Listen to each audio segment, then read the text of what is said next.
Welcome to this story, one of the most unsettling cases ever noted in Arkansas. Before we dive in, share in the comments where you're tuning in from and the exact time you started listening.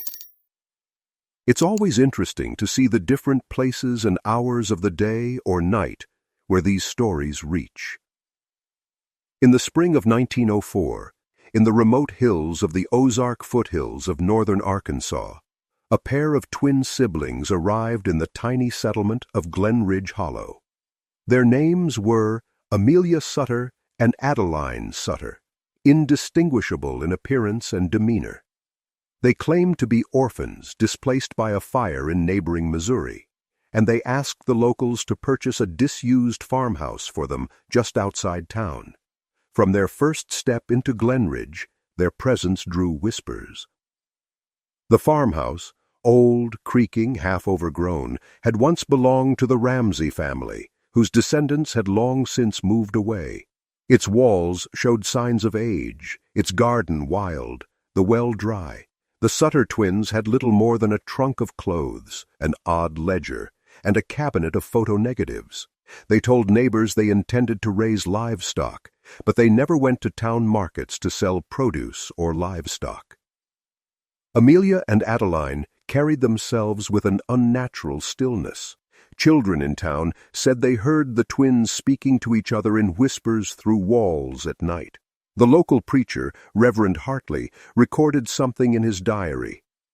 "I visited the Sutter sisters this Sabbath eve. Their eyes locked upon mine, yet their voices were absent. They spoke only one another's names." One more detail.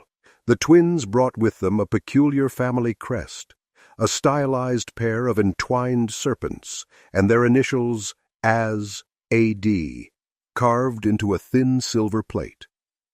The emblem appeared in their personal notebook, bound in black leather and filled with genealogical charts. Within weeks, small things begged, and to unsettle the community. Livestock that vanished from pens at night, footprints that led to no gate, and children claiming to see a childlike silhouette in the barn lofts, moving between the rafters. In local newspapers in neighboring counties, a short notice appeared. "Unusual family arrives in Ozark County under curious circumstances. No local record." It was in one of these notices that a scholar would later reference the broader patterns of settlement in Arkansas during the early 20th century, invoking the period covered in early 20th century, 1901 through 1940, to show how many frontier lands held such shadows. Through the summer of 1905, the Sutter twins lived quietly in their farmhouse, neither hostile nor friendly. They seldom entered Glenridge Hollow except to buy salt, flour, and paper. The townsfolk soon accepted their silence as part of their nature, though whispers persisted. Most unnerving to the neighbors was how rarely they were seen apart. If one was spotted in town, the other could be found standing at a window miles away, staring toward the road as if listening for the same breath. The county clerk, Mr. Jonas Clive, noted their names once that year, when they filed a property claim under Sutter Family Holdings. It was an unusual request for two unmarried women, especially twins. Clive later recalled, "They signed in the same hand, same curl, same loop, not one stroke out of place. It looked like one person pretending to be two." For months, the sisters lived undisturbed until autumn, when Reverend Hartley's niece, Clara, vanished from the churchyard after evening prayers. Her parasol and hymn book were found near the edge of the wood that bordered the Sutter property. A search party combed the forest for 3 nights, finding nothing but scraps of cloth snagged on thorns, white linen with initials faintly visible. A.S. When questioned, the twins told Sheriff Eldon Parr that no one had approached their home. They offered tea, invited him to search the grounds, and even opened the door to a cellar, neat, dry, and ordinary. Yet Parr's written statement described a strange hum that seemed to rise from below as he descended the steps. "The air thickened the deeper I went," he wrote. I could not hear my own breath over the vibration. The sisters waited above, speaking to one another, without moving their lips. Within days, rumors spread that the twins kept more than tools in the cellar. One farmhand swore he saw a small figure moving through the window by lamplight, too short to be either sister. Another claimed he heard a baby crying in the distance, though no child had been born in Glenridge that year. By winter, the town's suspicion hardened into fear. The preacher called for an assembly, warning of ungodly kinship and an imitation of marriage unblessed by law or reason. Few would repeat his words openly, but everyone knew his meaning. Still, no charges could be made. The sheriff found no evidence, no child, no grave, no crime. Only the same steady hum beneath the cellar floor, and the smell of burnt resin, like tar or pitch. The story might have faded entirely if not for the letter discovered in 1906 by a postal clerk in Little Rock, addressed in the same handwriting to the Registrar of Births, Missouri State Office. It contained a birth certificate, unsigned, unstamped, naming the parents as A. Sutter and A. Sutter. The 1906 letter sent to the Missouri Registrar never reached its destination. It was intercepted and archived by the Postal Service due to improper declaration of parentage. Inside the folded parchment, along with the unsigned birth certificate, was a small photograph, faded, grainy, but unmistakable. It showed two women, identical in every way, each holding a child on her lap. The children, too, appeared almost identical, though one seemed slightly older, with sharper features. On the back, written in the same looping script, were the words, "The beginning of our line."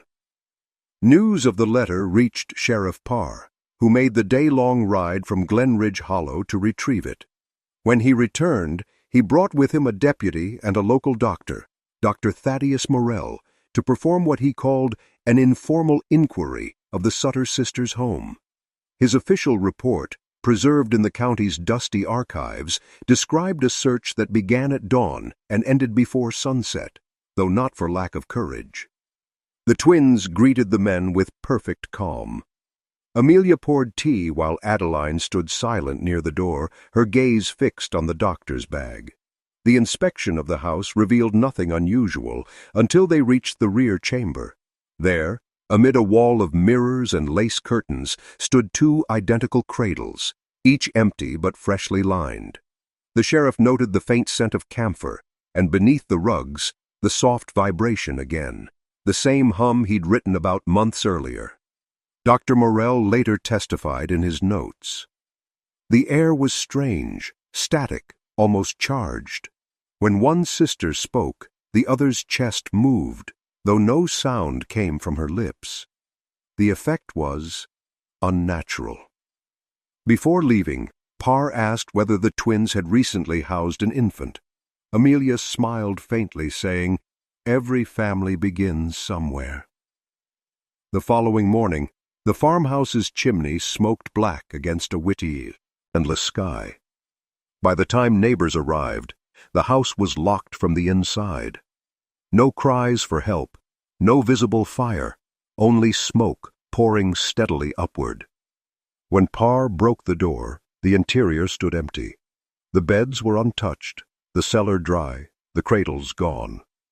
Yet the ledger, the same one the sisters brought when they first arrived, remained on the table, open to a page marked Sutter Line Year 1. Beneath that heading were two names, Amelia Sutter, matriarch, Adeline Sutter, matriarch. The sheriff ordered a dig around the property, suspecting a hidden chamber beneath the cellar floor. His men unearthed nothing but packed clay and shards of silver wire, twisted like jewelry. The ground hummed faintly when struck with spades, and one man swore he felt the soil pulse beneath his boots.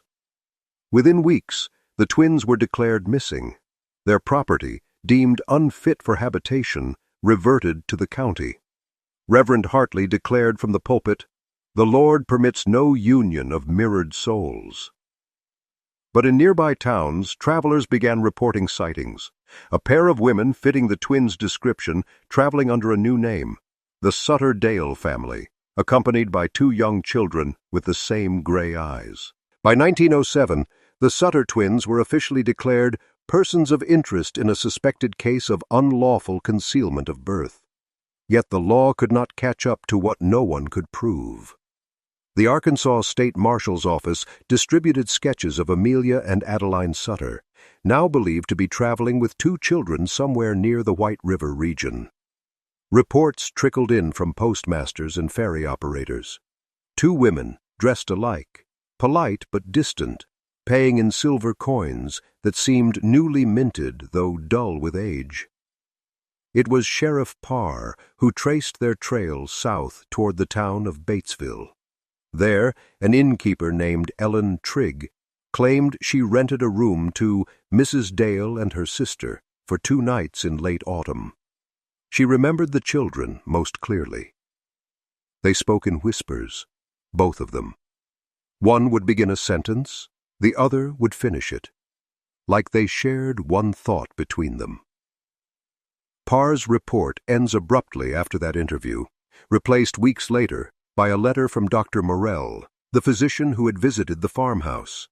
Morrell described receiving a parcel from an unknown sender, a small wooden box containing soil, 2 strands of hair braided together, and a single photograph. The photo was clearer than the one found in 1906.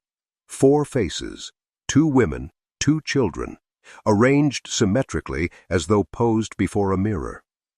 The inscription read, "The family complete, winter of the 2nd year."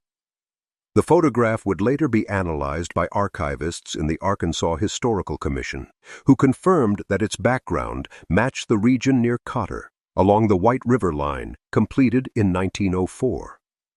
That line, referenced in the Encyclopedia of Arkansas as a key part of the early 20th century expansion, ran through deep valleys and isolated towns, perfect ground for vanishing. It was in that same region, early in 1908, that a farmer discovered an abbey, and domed cottage built partly into a hillside. Inside were 2 iron bedsteads, a broken mirror, and dozens of ink drawings pinned to the walls.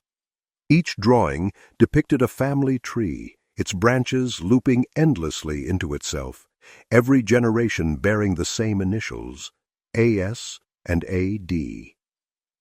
A week after the discovery, a flash flood tore through the valley, washing the structure into the river below. When the water receded, all that remained were fragments of a black leather book, the same type of ledger Sheriff Parr had once seen on the sisters' table. Among the scraps, one phrase survived, scrawled in smeared ink. "We will continue as before. What is born of us remains within us." From that year forward, locals in the White River region began telling stories of the Mirror family, travelers who passed through at dusk, selling tinctures and silver trinkets, always in pairs, always identical. By 1910, their trail vanished entirely. Only the rumor remained that one of the children, grown now, had returned to Glenridge Hollow to reclaim the Sutter name. In 1910, Glenridge Hollow had all but forgotten the Sutter name, until census takers listed a new household at the edge of town. The entry was peculiar. Sutter, a female, head of household, age 26. No husband, no dependents. The town clerk assumed it was a clerical error until the same signature, graceful and looping, appeared again on the line below, labeled Sutter, a sister. Sheriff Parr, now graying and cautious, rode out to the address listed. The house stood on the very foundation of the original Sutter farmhouse, though rebuilt in modest clapboard style. Its garden was freshly turned, and smoke curled from the chimney. 2 women greeted him, identical in every detail, but younger than the twins he remembered. They introduced themselves as Alice and Ada Sutter, claiming to be nieces of Amelia and Adeline. Their manner was polite, their smiles measured, their eyes the same pale gray. Parr recorded their statements, then asked for proof of kinship. Alice handed him an aged silver emblem, the twin serpents intertwined, the same crest the original sisters carried. Beneath it, engraved faintly, was a new marking, S. Line, Year 7. The sheriff left unsettled. Though these women seemed younger, their gestures, speech, and calm precision mirrored those of the twins exactly. In his private journal, he wrote, "They spoke together, yet not over one another. When one turned her head, the other's hand moved as if to balance it. They move like reflection, not relation." Over the following months, the new Sutters integrated quietly into Glenridge life. They attended church irregularly, purchased livestock, and took on a local boy, Thomas Rill, as a farmhand. But odd things began to surface again. Animals born with mismatched eyes, the hum of low vibration reported near their cellar, and the faint scent of resin drifting across the property at dusk. One evening, Revere and Hartley's successor, Minister Isaac Rowan, paid a pastoral visit. His later account to the county reads, "The women received me kindly, but asked many questions about Scripture, whether Eve was made of Adam, or Adam of Eve, and whether two beginnings might form one lineage. Their tone was curious, not blasphemous, yet it chilled the blood." In 1912, young Thomas Rill disappeared. His mother claimed he'd gone to fetch water from the Sutter's well at twilight and never returned. When the sheriff searched the property, he found the well covered by a heavy iron grate. Beneath it, the air was strangely warm and carried a faint hum. The Sutters said the boy had left earlier that day. They showed no distress, only quiet understanding, as if they had expected the question. No body was found, no charge ever filed. But after that year, most townsfolk avoided the property altogether. Only travelers reported seeing movement around the house, sometimes 2 figures, sometimes 4, depending on the angle of the light. Then, one stormy night in 1914, lightning struck the Sutter farm. Neighbors saw fire in the distance, but found no ruins the next morning. Only a patch of scorched earth shaped like a spiral and a faint metallic scent in the air. By the spring of 1915, Glenridge Hollow had emptied of nearly all who remembered the first Sutter Twins. The county built a new road that bypassed their property entirely, leaving the scorched spiral of earth to grow wild with sedge and thistle. Only the sheriff, by then retired and frail, still kept their file in a wooden drawer, labeled simply Sutter Line. That summer, Dr. Thaddeus Morrell, now working for the State Health Board, returned to the region while conducting a public sanitation survey. His field journal from June records an unplanned detour to Glenridge, stopped by former Sutter property to inspect abandoned well. Locals speak of warmth rising from ground even in cold months, found faint vibration when standing at center, compass behaved erratically. He camped nearby that night. At dawn, he wrote again, "Observed 2 women at distance walking the boundary of field in opposite directions, meeting every few minutes at the spiral's edge. Movements synchronized, measured, unhurried. At sunrise, both vanished behind tree line." When he returned to Little Rock, he sent a report to his superior noting the unusual soil magnetism around the area. The note was dismissed as fatigue-induced error. Morrell never revisited Glenridge, though years later his assistant claimed he would wake from dreams murmuring, "They kept going."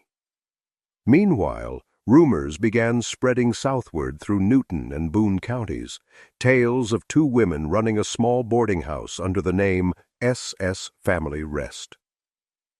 Guests described their hosts as pleasant and identical, though no one could determine which was which.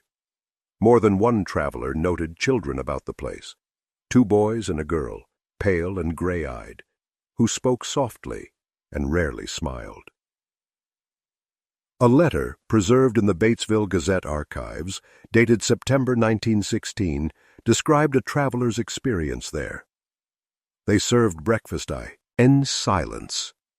The older child sat between them, and both women placed their hands on his shoulders as if to steady him. Their likeness unsettled me beyond reason. When I asked if they were sisters, they replied together, "We are continuations." By 1918, the boarding house was gone, replaced by an empty lot with only the faint outline of a foundation. Locals said the family moved west toward Russellville, though no official record exists.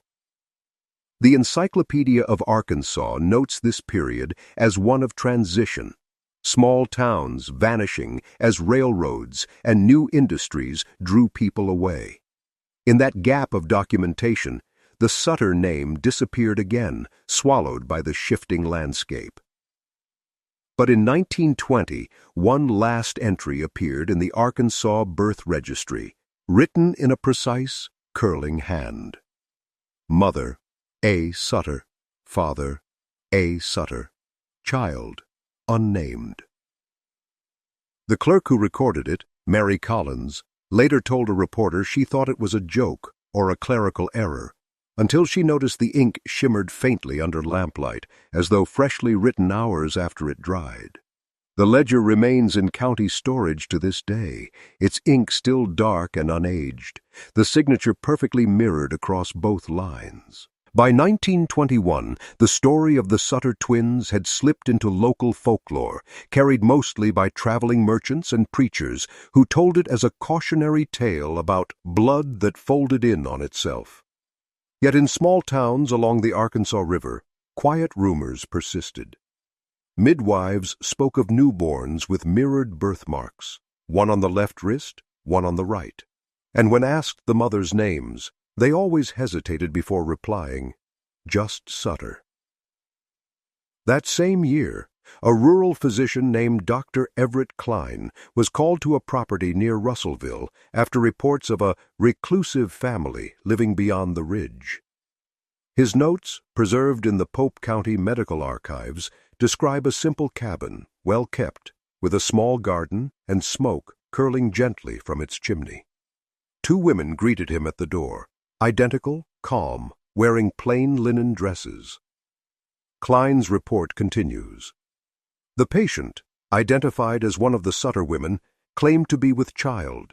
Her pulse was steady, though her demeanor distant. Her twin, sister or otherwise, remained at her side the entire time, speaking in low tones. I observed that when one's breath quickened, the other's chest moved in rhythm. He visited 3 more times during that winter.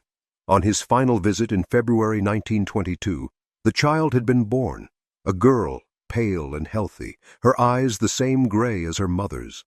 Yet Klein found something he could not explain. 2 sets of footprints leading from the bed to the hearth, each small and identical, though the infant could not yet walk. He never returned to the cabin. Months later, a deputy from Russellville found it empty, the hearth cold, the cradle overturned. Only a few items remained, a silver crest with 2 entwined serpents, and a note pinned beside it reading, "Year 13. The deputy sealed the cabin and filed a brief report marked "No cause for further investigation." Within a year, the site, Ruckshire, had burned to the ground. Locals blamed lightning. Around that same time, a traveling photographer named Louis Brandt took a portrait in Clarksville, capturing 2 young women and a child outside a general store. The photo, rediscovered decades later, bore the same signature handwriting on the back. A. Sutter, family of 3. Even as Arkansas modernized in the 1920s, its logging towns replaced by mills, its roads paved with the optimism of progress, the Sutter legend lingered like a half-forgotten hymn. Dr. Klein, long retired, was asked about the case in a 1931 interview. His response was quiet, almost ashamed. They weren't wicked, just repeating something they couldn't stop. Researchers later tied his account to the patterns noted by early 20th century state records, patterns of repetition, relocation, and mirrored names appearing every few years, each ending abruptly before another began. Some folklorists theorized that the Sutter Line wasn't a family at all, but a pattern, a cycle that replayed itself through time. Always two women, always one child, born from nowhere, belonging to both. And though few dared to search again, an entry in the 1924 Glenridge census recorded a chilling detail. Household 17. Sutter, A. Head. Sutter, A. Head. Child unnamed. The handwriting was steady, the ink unfaded. By 1925, whispers of the Sutter women had crossed county lines. A few Arkansans treated it as ghost lore, something to scare children, the twins who marry each other and raise themselves again. But in scattered courthouse archives, the name Sutter continued to appear with unnerving regularity. Always two signatures, always the same initials. That year, a state genealogist named Professor Henry Weller began compiling records for an exhibition on Arkansas family histories. When he noticed the repeated entries, Sutter in Glenridge, Batesville, Russellville, and Clarksville, he assumed it was coincidence. But the handwriting stopped him. Every signature matched precisely, stroke for stroke, not merely similar, but identical, as though traced from a single original. Weller requested copies from the county registries and spread them side by side on his desk. Later, in a letter to his colleague at the University of Arkansas, he wrote, "I measured every loop, every serif, no tremor, no variance, even across decades. Either the same person signs these names, or something that never forgets how." He traveled to the Glenridge region in spring 1926, hoping to find descendants who might clarify the lineage. The site of the old farmhouse was now overgrown, marked by a single half-buried stone, engraved only with two letters, A.S. When he asked about the Sutter Line, the few residents left grew uneasy. One old woman, Mrs. Calla Wynne, told him, "You'll know you're near them when the air hums. When that starts, don't speak, and don't look for your reflection." That same week, Weller's assistant, David Prentice, went missing. The search party found his satchel near a dry creek bed. Inside were notes describing a visit to a secluded homestead 5 miles north of the old Sutter property. The last entry read, "They invited me inside. Same faces, different eyes. One spoke, the other echoed. D." The child drew circles on the floor. Weller left Arkansas abruptly after that, refusing to discuss the project again. His remaining letters, preserved by his estate, reference recurring dreams of mirrored women walking through fog. He returned to Little Rock, where he quietly destroyed most of his research, except for one folded page, the twin signatures, pressed against each other like a single reflection. Meanwhile, regional folklore began to reinterpret the Sutter story as a family curse, a bloodline trapped in repetition. Children born under the name were said to vanish on their 13th birthday, called back into the line. The Encyclopedia of Arkansas later described this period of rural superstition as part of the cultural transformation of the early 20th century, a time when science and folklore clashed along the state's borders. But for those who still lived near Glenridge, it wasn't superstition at all. Farmers swore they could hear faint crying at night from the direction of the old Sutter property. Others said that on certain mornings, when fog rose thick over the fields, two figures could be seen walking in slow circles, hand in hand, pausing every few steps, as though counting time. And always there was that sound, a soft hum beneath the earth, steady, rhythmic.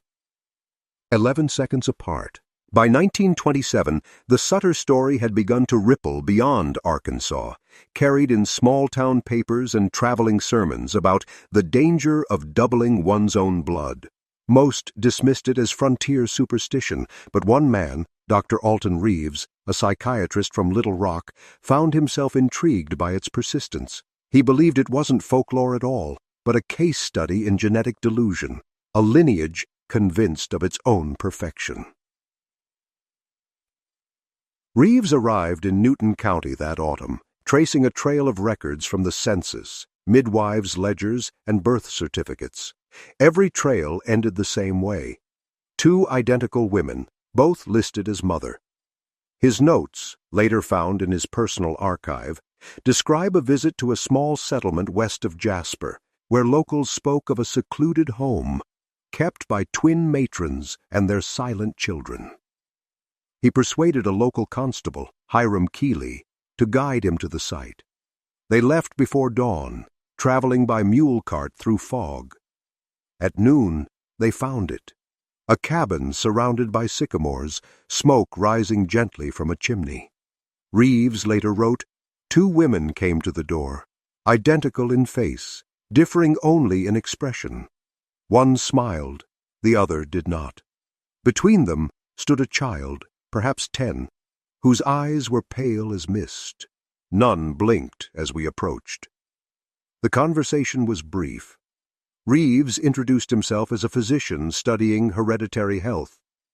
One sister spoke, softly, courteously, saying they were of one flesh, one mind, and that their family had no illnesses, only continuation. When Reeves asked how the child was related, both women answered at once, "She is what we were."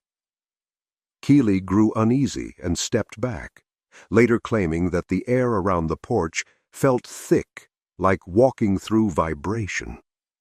Reeves pressed further, asking about the Sutter name.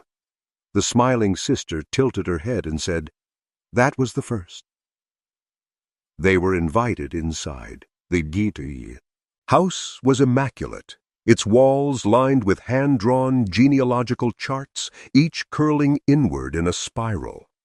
Reeves noticed the air smelled faintly of camphor and resin. On a small table sat a silver plate engraved with the twin serpents, the same crest seen in Glenridge decades earlier. But this one bore a new inscription, S-Line, year 21. When Reeves tried to take notes, the quiet sister leaned forward, saying gently, "You don't need to write. We remember for you." The next entry in his notebook is disjointed. Keeley outside, refuses to return. Light inside walls. Voices echo in perfect unison. I feel the pulse again. 11 seconds. They speak to each other without sound. When the constable returned the next morning, Reeves was gone. His coat hung on the porch rail, his watch ticking in his pocket. The cabin was empty. No women, no child, only the faint smell of burnt pitch and the echo of a hum beneath the floorboards. A week later, Reeves's mule wandered back into Jasper alone. Its harness bore a scrap of torn parchment, half of a photograph showing 4 figures standing side by side, 2 women, 1 child, and in the corner a faint outline of a 4th face, half seen in reflection. By 1928, the disappearance of Dr. Alton Reeves made brief news in Little Rock, though the story was quickly buried among other rural curiosities. Officials labeled it an accidental misadventure in the hills, but the constable, Hiram Keeley, could not let it rest. He claimed that what he saw that day near the Sutter cabin was not human repetition, but something rehearsed. His statement was quietly filed and forgotten, but a carbon copy survived in the Newton County Courthouse archives. Keeley returned to the area alone that fall, determined to find proof. His final letter, addressed to his cousin in Fayetteville, reads, "The cabin's gone. There's only a hollow where it stood, packed smooth like something pressed it down from beneath. But I hear it again, the hum, 11 seconds apart. I don't think it's the ground. I think it's them." He was never seen again. That winter, A hunter from Jasper stumbled upon an iron box in a ravine near the site. Inside were damp papers, Reeves's handwriting unmistakable. The last page, smeared and half-legible, contained a single line. "They do not age as we do. They trade places." The box also held a photograph, badly water-damaged, showing what appeared to be two women and a child at the edge of a mirror. The reflection did not match. In 1929, the Arkansas Medical Journal briefly referenced the Reeves case in an editorial about hysteria among frontier families. The writer dismissed the Sutter legend as a fable born from isolation and rumor. Yet, in the same issue, another doctor cited unverified reports of twin births recurring along the White River region at statistically improbable frequency. It was around this time that Professor Henry Weller, the genealogist who had once studied the mirrored signatures, reappeared in correspondence. In a letter to a colleague, he mentioned receiving a package from an unknown sender, INSEE. There were two folded documents, a birth certificate and a death certificate, both for the same name, Ada Sutter, both dated 13 years apart, both signed A. Sutter. Weller wrote, "I cannot determine which sister is gone. The handwriting is identical, as if the same hand recorded both life and death. Yet the ink smells different, one of iron, one of ash." He locked the papers in his desk drawer and reportedly refused to handle them again. Weeks later, his apartment in Little Rock caught fire. The cause was listed as electrical, though witnesses swore the power lines had been down since the previous storm. Only the drawer survived, its contents scorched but intact. The county refused to reopen the Sutter inquiry, dismissing it as local hysteria compounded by tragedy. Yet by 1930, the story began circulating again under a new name, the Wives of Reflection. Travelers through the Ozarks told of seeing identical women standing on opposite banks of creeks, mirroring each other's movements exactly, then vanishing when approached. A few claimed they traveled with pale, silent children who walked between them, never speaking. The rhythm of the tale never changed. Two women, one child, always gray-eyed, always repeating. By 1931, the story of the Sutter Twins had become so entwined with Ozark folklore that even state newspapers began referring to it as the Arkansas reflection phenomenon. Most readers dismissed it as myth, a tale meant to keep travelers wary of isolated homesteads. Yet quietly, officials at the Arkansas State Board of Health began cataloging something they couldn't explain.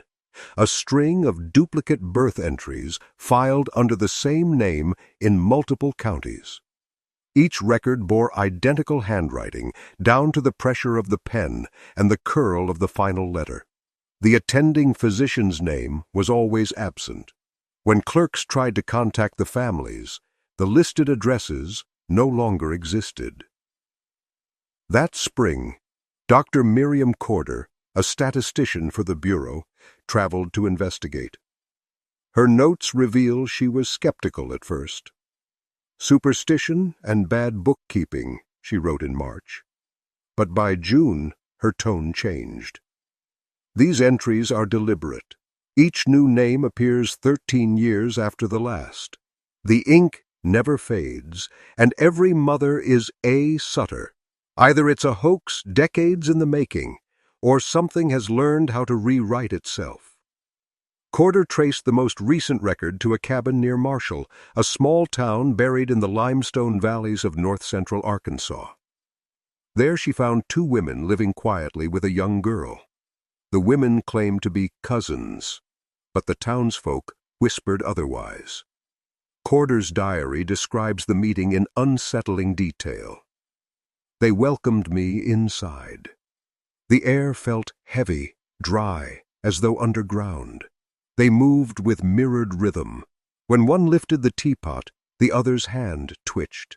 The child never spoke, only watched, gray eyes unblinking. I asked for their family records.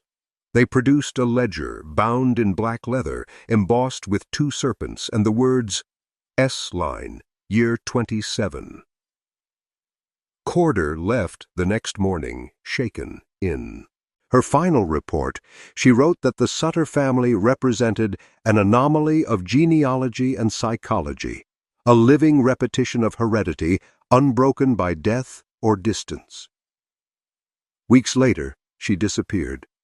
Her automobile was found idling on a mountain road near the Buffalo River, doors open, headlights still burning. Inside, her notebook lay open to a half-finished line. They speak without sound. The rhythm continues. Soon after, farmers began reporting tremors around the area. The ground would pulse faintly, like the roll of distant thunder, though no storms came. Some claimed to see twin silhouettes standing by the riverbank at dusk, their reflections rippling against still water. Others swore they heard a child's voice counting, softly, rhythmically, to 11 before falling silent again. By the time 1933 arrived, the Sutter Twins had passed fully into legend. Yet beneath that legend lay official paperwork, signed and sealed, scattered across Arkansas counties, evidence that something or someone kept the line alive, one mirrored generation at a time. And on the margins of Corder's final surviving note, a faint penciled scrawl was found, almost erased. There were never 2, there was only one, dividing. By 1934, the Sutter Line had become both a myth and a bureaucratic anomaly, an unbroken string of identical signatures stretching across decades, haunting every ledger it touched. The state of Arkansas quietly ordered an internal review, though it was disguised as a statistical reconciliation. 3 clerks were assigned to the task, among them a young archivist named Lillian Harp. Her later correspondence provides one of the most chilling first-hand glimpses into how the line continued, unseen, inside government files. Her first letter to her supervisor reads plainly enough. The handwriting samples are consistent, but what troubles me more is the paper itself. It is decades old, yet unyellowed. Ink remains wet under pressure, as though resisting time. By autumn, Harp's tone shifted. She began referring to the reflection column, her nickname for the entries that always appeared in duplicate. She described them as repeating pairs, dated 13 years apart, each arrival prefaced by an unexplained erasure. In October, she was sent to the Boone County Courthouse to inspect physical ledgers. The building's basement, where records from 1880 to 1920 were stored, smelled of mildew and camphor. A custodian, James Roper, later told investigators that Harp had asked to be left alone for the night. The next morning, he found her asleep at her desk, head resting on an open ledger. Her hand still clutched the pen. Her own journal, preserved among her effects, describes what happened before she blacked out.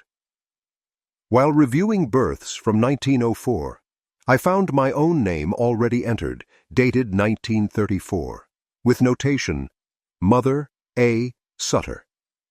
When I tried to blot it out, the page rippled under my hand, as if wet ink had risen through from beneath. After that, Harp left Little Rock and moved south, refusing government work. She would tell friends later that she sometimes heard a low hum rough the floorboards at night, a vibration that counted time in 11s. Around this same year, Professor Weller's old correspondence resurfaced at the University of Arkansas. Among the letters was one mailed posthumously to his assistant. No return address, only the words, "Delivered on year 30." Inside was a fresh photograph of 2 women standing before a riverbank, holding the hand of a young girl. The women were indistinguishable from each other. The girl, perhaps 10, stared directly into the camera. Written along the bottom edge in fine black ink, Line, year 30. Continuation assured. The Encyclopedia of Arkansas marks this era as one of social modernization, but in the quiet corners of courthouse basements and family Bibles, the old pattern persisted. A 1935 county clerk in Jasper Martin Row noted in his diary, "They came in at dusk, signed together. 2 women, same face, gray eyes. Said they'd moved from Glenridge, seeking to file birth papers for their niece. I told them the office was closing. They smiled and said, 'It never closes for us.' When Rowe opened the ledger the next morning, their signatures were already there. And the ink, as always, still wet. By 1936, the legend of the Sutter Twins had crossed from whispered folklore into something more elusive, an invisible recurrence that left evidence but never witnesses. Court ledgers, land deeds, birth registries all bore the same mirrored handwriting, always resurfacing after 13 years, each time closer to the present. That year, an anthropologist from the University of Missouri, Dr. Edwin Lawton, began studying what he called the Sutter Continuum. His interest was sparked after discovering the old correspondence of Professor Weller and reading the surviving account of Dr. Reeves. Lawton believed that the Sutter pattern wasn't just myth, but a manifestation of an inheritance anomaly, a self-replicating social unit repeating itself across generations. He arrived in northern Arkansas in February 1936, traveling through Boone and Newton counties, collecting testimonies from farmers and former county clerks. Most refused to speak, except for one old man living near the ruins of Glenridge Hollow, Elias Ketter, who told him, "They don't die, they don't move on, they just change their names and build the same house again. You'll know it's them when you hear the ground sighing." Lawton camped near the site that spring. His field journal, recovered decades later, describes a disturbing sequence of observations. April 3rd. Air feels charged, as if storm coming. Found depression in ground shaped like spiral. No wildlife nearby. Faint hum beneath soil, 11 seconds apart. April 4th. Heard 2 women talking outside tent near midnight. Voices identical. Asked who was there. Heard laughter and silence. Found footprints in morning, both bare, both small. April 6th. Discovered fragment of silver emblem in stream. Same twin serpents as described by Parr, engraved Line, year 32. Lawton left the area abruptly. He returned to Columbia Theus, weeks later, pale and unwell. His students recalled he avoided mirrors and refused to be photographed. He published one paper before withdrawing from public work entirely. Genealogical Echoes, the Persistence of Names in Closed Populations. The article makes no mention of the Sutters directly, but his concluding paragraph hints at something deeper. When identity repeats without variance, time itself loses direction. What we call lineage may instead be reflection, and reflection, continuation. By late 1937, a farmer near the old Sutter property found a child wandering alone along the road, a girl of about 8, dressed neatly, silent. When asked her name, she whispered, "Ada." When he asked her last name, she smiled and said, "The same." He took her to the sheriff's office in Harrison. That night, before child welfare agents could arrive, the girl vanished from her cot. The deputy on duty swore he heard 2 voices outside, both whispering the same lullaby in perfect unison. The next morning, the only trace left behind was a small photograph tucked beneath the pillow. 3 figures, 2 women and a child, standing in the same spiral clearing where Lawton had camped. On the back, written in perfect black script, "Year 32, we begin again." By 1938, The Sutter case had become a quiet obsession among a few aging investigators, the last who still remembered the original reports from Glenridge Hollow. One of them, retired Sheriff Eldon Parr, then 83 and nearly blind, asked to review the county's oldest files before his death. The young clerk assisting him, Ruth Haldane, later gave an account that was never formally recorded, but passed along in letters and oral retellings for years. According to Haldane, Parr requested the ledgers from 1904 onward, the year the twins first appeared. For hours he ran his trembling fingers over the names, murmuring each entry aloud. When he reached the earliest Sutter file, he stopped. The ink, after more than 3 decades, was still fresh to the touch. Ruth recalled him whispering, "They didn't die. They started over." That evening, as the clerk prepared to close the office, she noticed something impossible. The pages she had laid aside earlier now contained a new entry, dated 1938, signed A. Sutter twice. The handwriting matched perfectly with the first record from 1904, right down to the pressure of the pen. Sheriff Parr died 2 days later. His last words, spoken to the nurse on duty, were, "Tell them to stop digging. It's not the ground that hums, it's the name." The same week, a minor earthquake struck northern Arkansas. Though barely strong enough to register on seismographs, locals in Newton County reported a rhythmic vibration lasting nearly an hour. Those living near the old Glenridge Basin said the air shimmered like heat and that they heard faint singing beneath the soil. The following month, the Harrison Gazette published a strange letter to the editor, signed only A.S. It read, "There is no curse. We are what remains when time folds. To separate us is to unmake what was made whole. We are the reflection that survived." The letter was missed as a prank, until the editor, Mr. Harold Eames, noticed the envelope bore no postmark. Inside was a faint trace of silver dust, fine as ash. Around that same time, a surveyor for the Arkansas Geological Society, Francis Dole, reported discovering an area of ground near Glenridge that emitted measurable magnetic fluctuation. The soil, he wrote, pulsed with a consistent internal current, rising and falling every 11 seconds. He compared the phenomenon to a heartbeat. When Dole returned the next week to collect samples, the clearing had changed. The spiral depression Lawton had described was now filled with smooth, glass-like clay. Embedded within it, visible beneath a thin layer of water, were 3 silhouettes, 2 large, 1 small, frozen as if pressed into the earth. He took one photograph before leaving. The print shows nothing but faint outlines and the reflection of the sky, but those who have seen it insist that if you look long enough, you can see their faces. And in the lower corner, barely visible when the light strikes it right, a set of carved letters can be read through the water's surface. Line, year 34. By 1939, whispers of the S-Line had reached the University of Arkansas, where a quiet internal memo circulated among a few geology and anthropology faculty.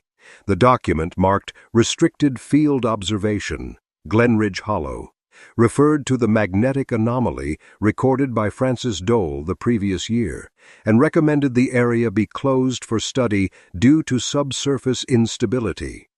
But those who went, students and researchers alike, brought back stories that did not sound like geology. A student named Evelyn Moore, one of Dole's assistants, later wrote in her diary, "We took soil readings at dusk. The ground vibrated lightly, like breath. My compass needle trembled in rhythm.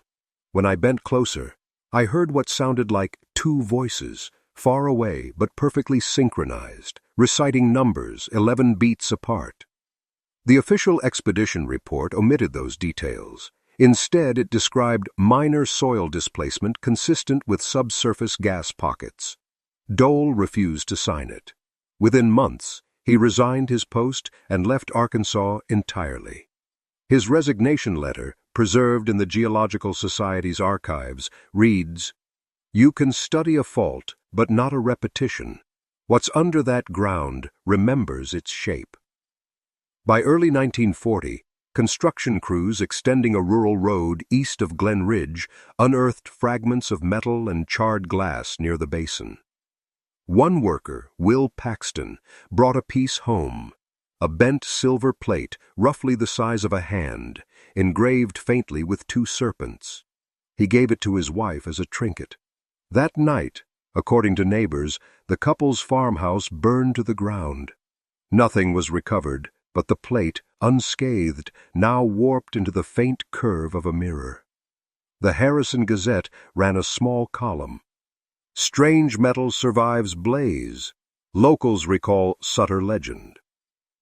The story drew attention from folklore collector Dr. Louise Verne, who was compiling regional legends for a project on American family myths. She visited Glenridge that summer and interviewed the last few residents who still remembered the original twins. One, an elderly woman named Calla Wynne, told her, "I saw them once when I was a girl. They were walking the ridge, hand in hand. Everyone said they died, but I think they just learned to start over. The land keeps their pattern." Verne's notes reflect growing unease. She described hearing the same low hum beneath her lodging at night, even miles from the basin. In her final entry, dated August 3, 1940, she wrote, "Dreamed of two women standing at the foot of my bed, both smiling, both whispering the same word. Continuation." She left Glenridge the next morning, abandoning her fieldwork entirely. Her collection remained unpublished, her notes sealed by the university after her death 2 years later. That same year, a new entry appeared in the Newton County Birth Ledger in handwriting perfectly identical to that from 1904 and 1920. The name, Ada Sutter. The mother's signature, A. Sutter. And beside it, where normally a father's name would be written, the same hand had added a final note in careful script. "We are the same." By 1941, the county clerks had stopped questioning new entries under the Sutter name. They appeared like clockwork. The same year intervals, the same perfect handwriting, the same absence of witnesses. The older records were sealed for archival protection, though those who handled them noticed something strange. Every time the ledgers were opened, the ink shimmered faintly, as though breathing. That winter, the Arkansas Historical Society quietly commissioned a historian, Dr. Helen Ford, to review cases of lineage persistence in remote Ozark settlements. Ford was a rationalist, trained to debunk spiritual folklore, and saw the Sutter file as a chance to expose a long-running hoax.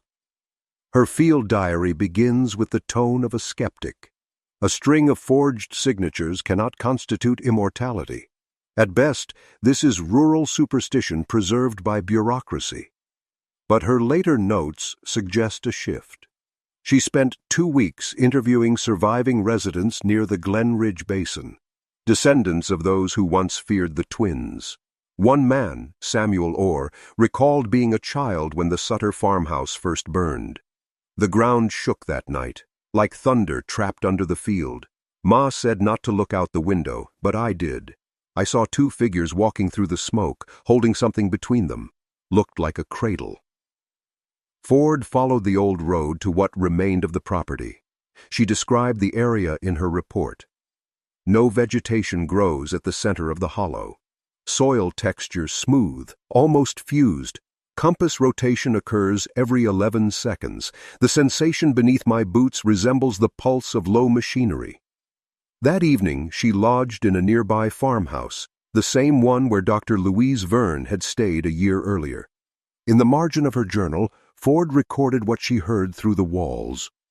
Voices in harmony, faint, reciting names, mine among them.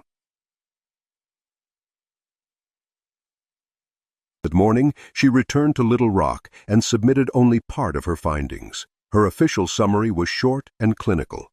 Evidence of historical repetition found, probable hoax supported by cultural mimicry and duplication of records, fieldwork inconclusive. But among her personal effects, her private notes told another story. On a page near the end, scrawled hastily in pencil, "They do not forge the signatures. They renew them. Every birth, every burial, the same two hands. Reflection begets reflection." In 1942, Ford resigned from the Historical Society and took a teaching post in St. Louis. She rarely spoke of Arkansas again, except once in a letter to a colleague where she wrote, "I no longer study history. History studies itself through them." After she left, a new Sutter entry appeared in the county birth registry. This time, not for a child, but for two identical adults, both listed as A. Sutter, both dated that same year. And for the first time, a note was added by the registrar herself, written faintly in the margin. These were the ones who came to sign. By 1943, Arkansas was at war like the rest of the country, and the world had little attention for old ghost stories buried in rural ledgers. But in the quiet corners of the Ozarks, the Sutter Line persisted, unseen, unbroken, renewing itself in silence. Only a few aging officials remembered what those names meant. One of them was Mary Collins, the registrar who had written that cryptic margin note the previous year. These were the ones who came to sign. Her daughter later described how Mary began changing after that day. She stopped keeping mirrors in the house. She burned every family photograph, muttering that faces shouldn't be caught twice. The only object she kept near her bed was the pen she said the women had used to sign the ledger. She claimed it never ran dry. That same summer, an archivist in Harrison, George Lamkin, was assigned to review birth certificates for wartime record standardization. Among them, he found several pages with ink darker than any surrounding entries.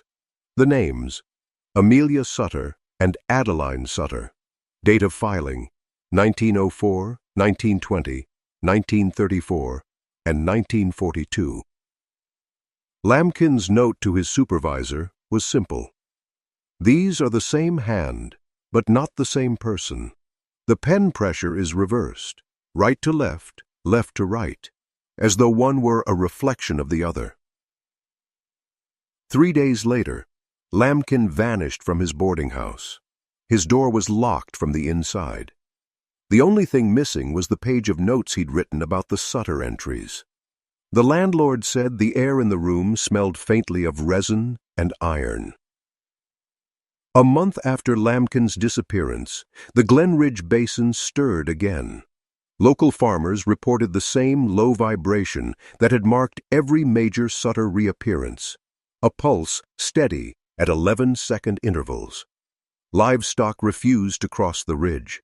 Wells filled with murky water that shimmered faintly under the moonlight. Then came a single event that would etch the legend permanently into Ozark folklore. On October 12, 1943, a freight train passing near the abandoned Glenridge Junction struck what the conductor first believed was debris on the tracks, a large silver object glinting under the lanterns. When the crew stopped to inspect, they found nothing, but the engine's front plate bore an imprint as though pressed by two palms, perfectly symmetrical, burned into the steel. The railway company filed an incident report. The conductor's written statement reads, "I saw them clear as day. Two women standing by the line, hand in hand, a small figure between them.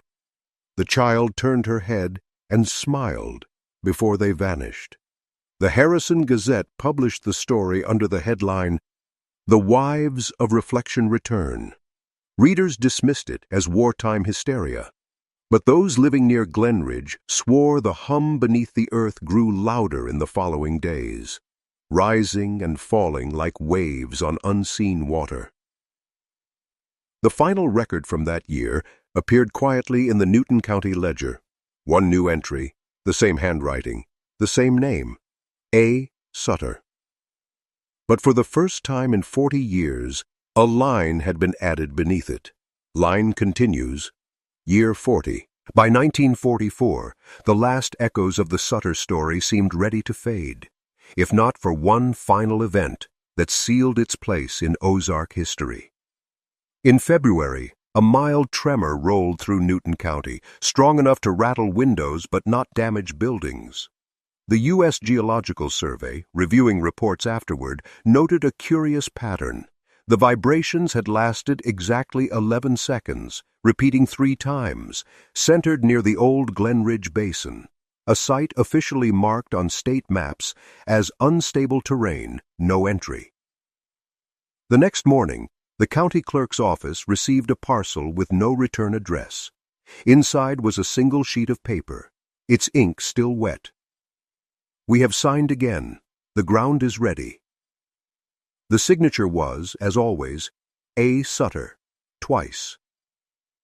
That same week, a young photojournalist named Arthur Haynes, who had heard the legend from railwaymen, traveled to Glenridge hoping to capture the last trace of Arkansas's ghost twins. Locals warned him not to camp near the basin, but he did anyway. The undeveloped photographs found later in his abandoned satchel show only blurred exposures of trees, mist, and one image almost entirely white, as if the negative had been exposed to intense light. Yet faintly visible in the corner are 3 figures standing at the edge of the frame, 2 tall, 1 small, facing away. Haynes's last journal entry, recovered by searchers, reads, "The ground breathes. I heard them singing in the dark. The rhythm matches my pulse. 11 seconds, again and again. There's no end to it. Only reflection." He was never found. After that winter, no more Sutter entries appeared in county records. The humming beneath the basin ceased. The land went still. For a time, it seemed the line had finally closed. But as years passed, stories resurfaced. Children born with gray eyes and identical birthmarks, census forms with mirrored signatures, old ledgers whose ink refused to fade. The Encyclopedia of Arkansas would later list the Sutter affair under unverified historical accounts, noting the region's rich intersection of superstition and archival mystery. Scholars dismissed it as folklore. Yet in Newton County, old-timers still speak differently. They say the ground near Glenridge grows warm before storms, and that sometimes, just before dawn, you can hear faint voices through the soil. 2 women counting together, their whispers measured, patient. And if you wait long enough between each echo, exactly 11 seconds, the earth seems to whisper something back. Some claim it's only the wind, but others insist it's the same word that's been written in ledgers for 40 years.